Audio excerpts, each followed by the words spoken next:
This is just a sample of the audiobook. To get the complete audiobook, access the link posted in the first comment. The time is coming, if indeed it has not already arrived, when the Southerner will begin to ask himself whether there is really any longer very much point in calling himself a Southerner. Or if he does, he might well wonder occasionally whether it is worthwhile insisting on the point. So long as he remains at home, where everybody knows him, the matter hardly becomes an issue. But when he ventures among strangers, particularly up north, how often does he yield to the impulse to suppress the identifying idiom, to avoid the awkward subject, and to blend inconspicuously into the national pattern, to act the role of the standard American? Has the Southern heritage become an old hunting jacket that one slips on comfortably while at home, but discards when he ventures abroad in favor of some more conventional or modish garb? Or is it perhaps an attic full of ancestral wardrobes, useful only in connection with costume balls and play acting, staged primarily in Washington, D.C.?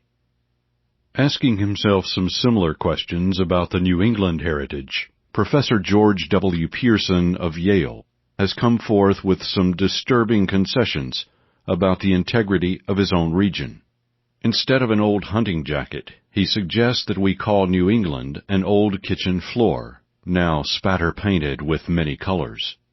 He points out that roughly 6 out of every 10 Connecticut Yankees are either foreign-born or born of foreign or mixed parentage, while only 3 have native forebears, going as far back as 2 generations, and they are not necessarily New England forebears at that.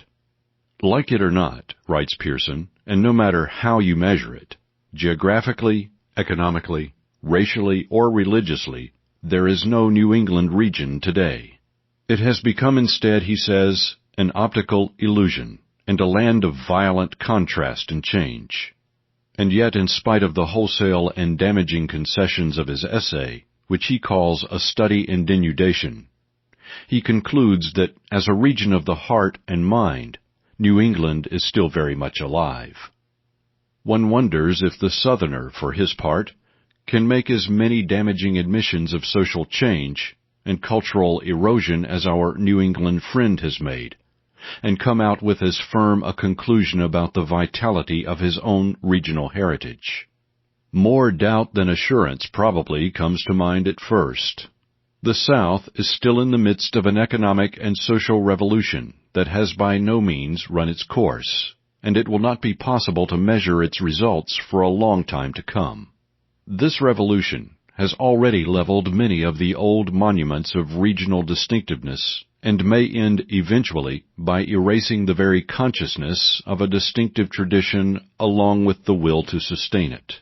The sustaining will and consciousness are also under the additional strain of a moral indictment against a discredited part of the tradition, an indictment more uncompromising than any since abolitionist times.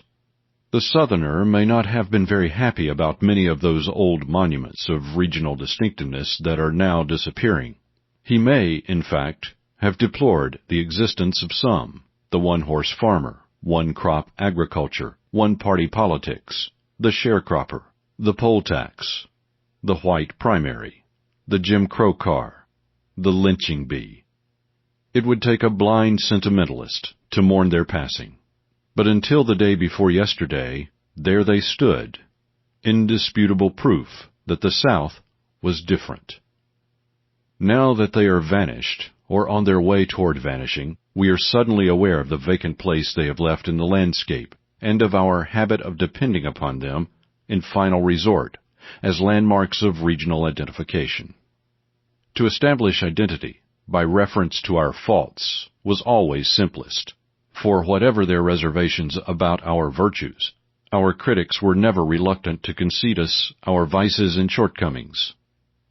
It is not that the present South has any conspicuous lack of faults, but that its faults are growing less conspicuous, and therefore less useful for purposes of regional identification.